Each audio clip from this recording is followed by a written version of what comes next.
Hello guys, welcome to Dr. Science. So today we are going to talk about the different types of diabetes.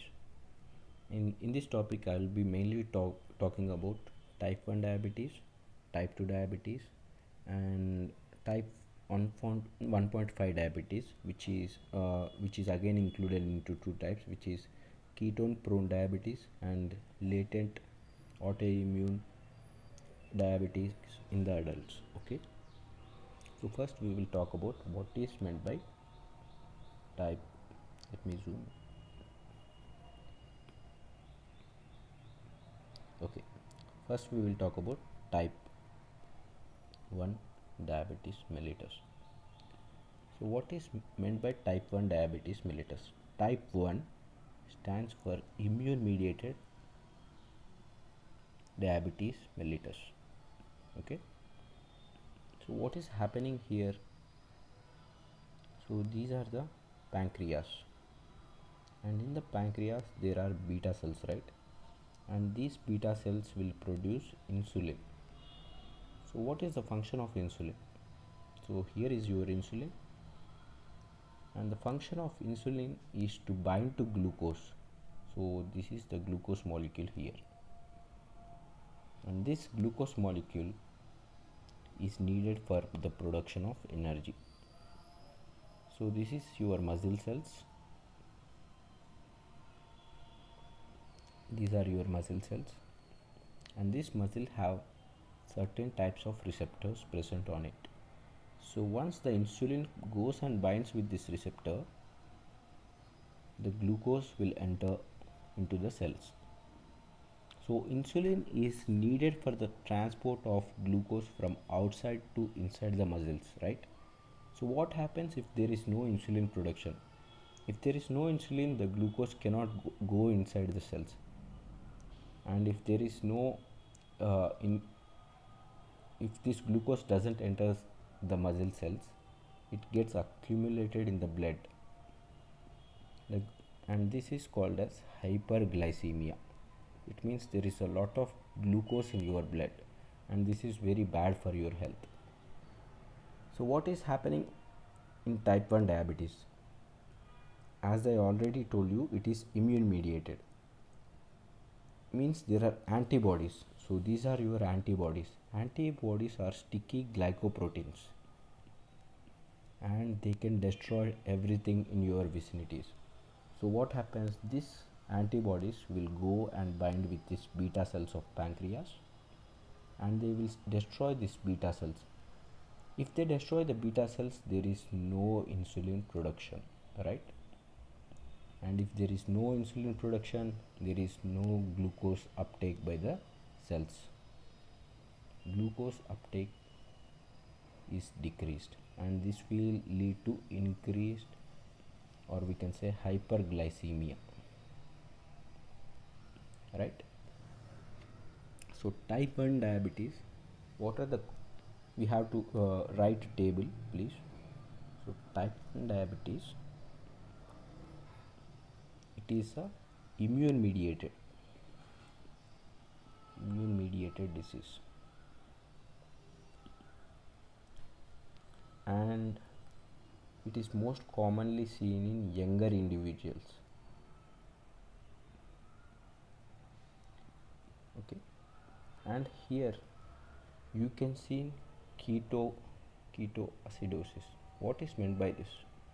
Normally you form ketone bodies, okay, and these ketone bodies are very acidic,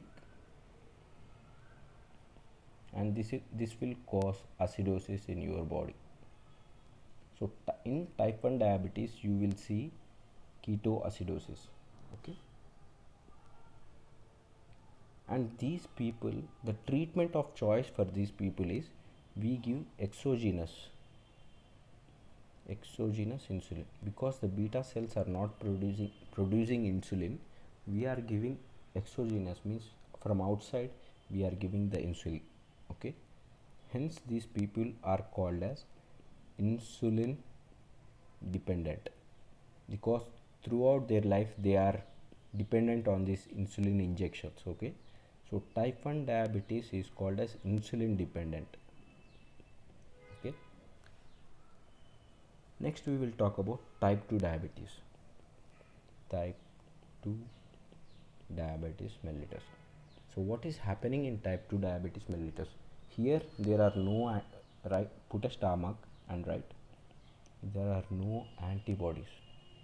It means the beta cells of pancreas are working properly here.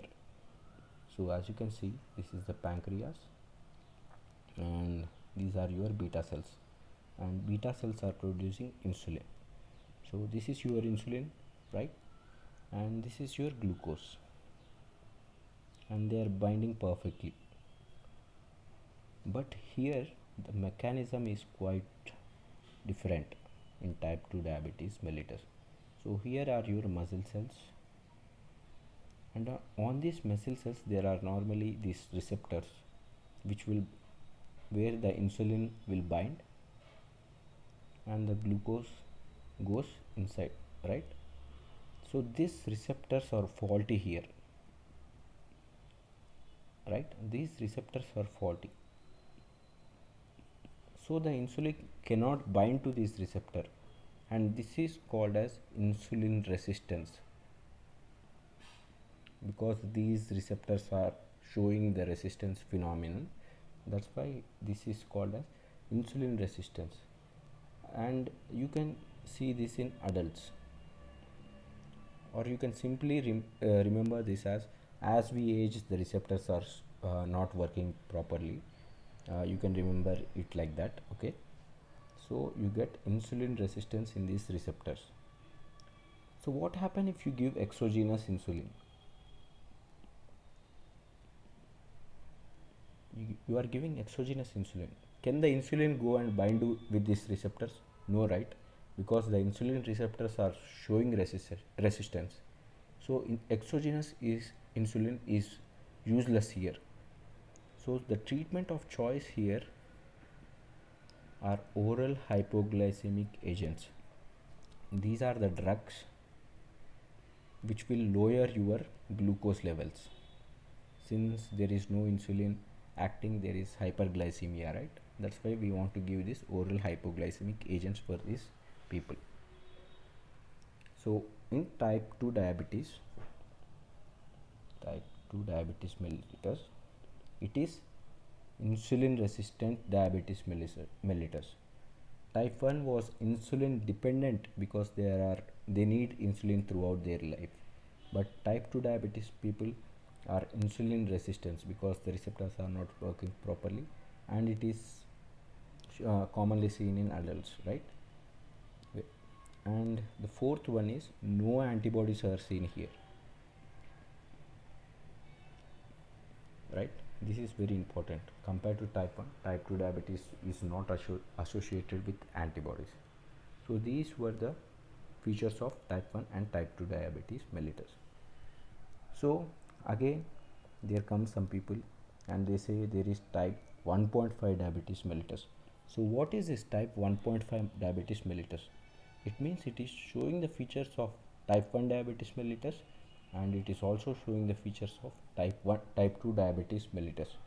So they called it as type 1.5 diabetes mellitus, okay? And under this you will see KPA. KPA stands for ketone prone diabetes mellitus, okay?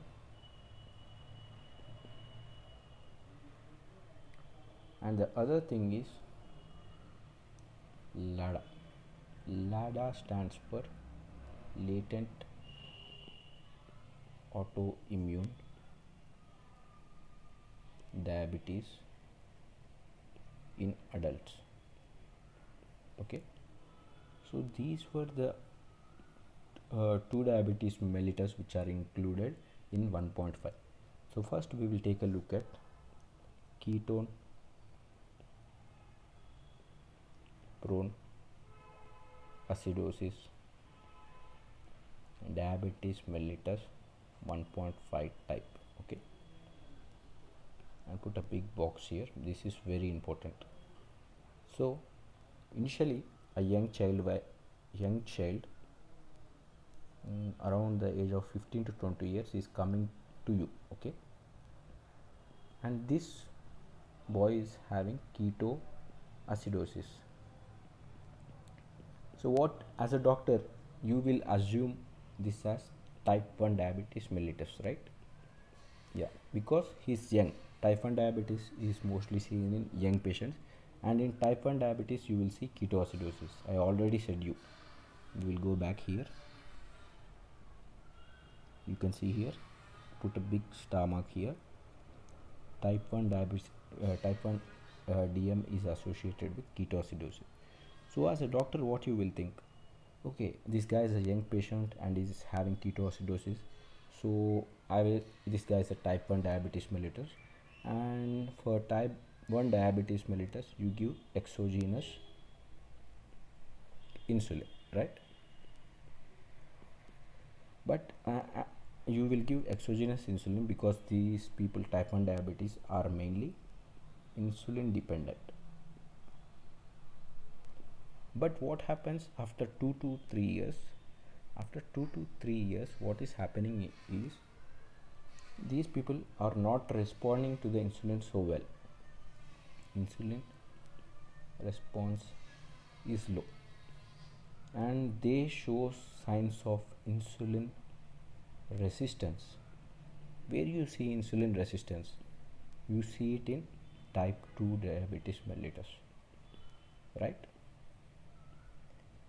And you know that for type 2 diabetes mellitus, you give oral hypoglycemic agents as the treatment of choice. So what is happening here? So in ketosis prone diabetic mellitus people, what is happening? Let me clear this one. And KPA, ketosis prone acidosis diabetes mellitus type 1.5. So what is happening in these people? So initially they are presenting with signs and symptoms of type 1, which is insulin dependent type 1 diabetes, right? And over the course of 2 to 3 years, they are getting converted into type 2 diabetes mellitus, which is insulin resistance type, right? And initially we were observing ketoacidosis in these people. So as we can say, KPA or ketone prone acidosis diabetes mellitus, it is a type of type 2 diabetes mellitus. It is a type 2 diabetes mellitus with initial signs and symptoms of type 1 diabetes mellitus. Okay, so what are the features you see in KPA? It is a type 2 diabetes mellitus, right? So do you see antibodies here? No, you don't see antibodies here. Second one, it is mainly insulin resistance type. Type 2 diabetes mellitus, it is a type 2 diabetes mellitus with type 1 features. So it is showing insulin resistance. So it is mostly seen in patients like adults,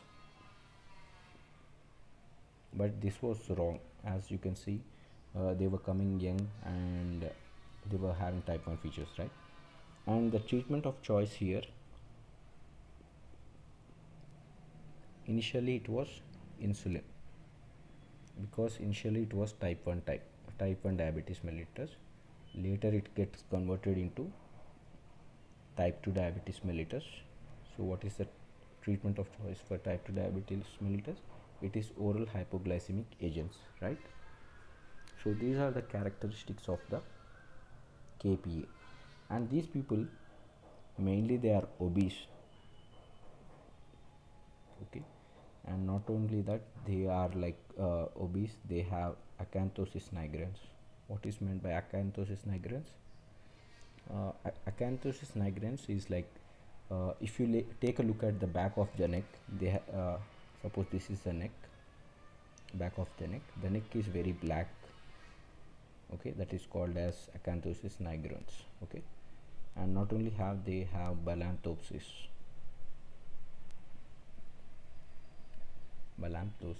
What is meant by this? So it is nothing but, suppose this is your penis, and the penis has foreskin, right? This foreskin is inflamed, and that is called as balanthopsis, I think, okay. Second, what is the other diabetes mellitus 1.5 type? Yet that is LADA, latent autoimmune diabetes in adults. So in these patients, so what was happening means, the patient came, he was like 30 years old, he's adult, right? Adults were coming, and they were having this, what do you say, we were giving, let me clear this one. So in adults, what is the most common type of diabetes you will think of? Obviously you will think of type 2 diabetes. As you get old, the receptor stops working. So type 2 diabetes is a type of insulin resistance type, right? So what you will do, you will give them oral hypoglycemic agents. But after 2 to 3 years, what was happening means, these people, they wanted insulin, okay. They wanted insulin for their daily activities, and they became insulin dependent.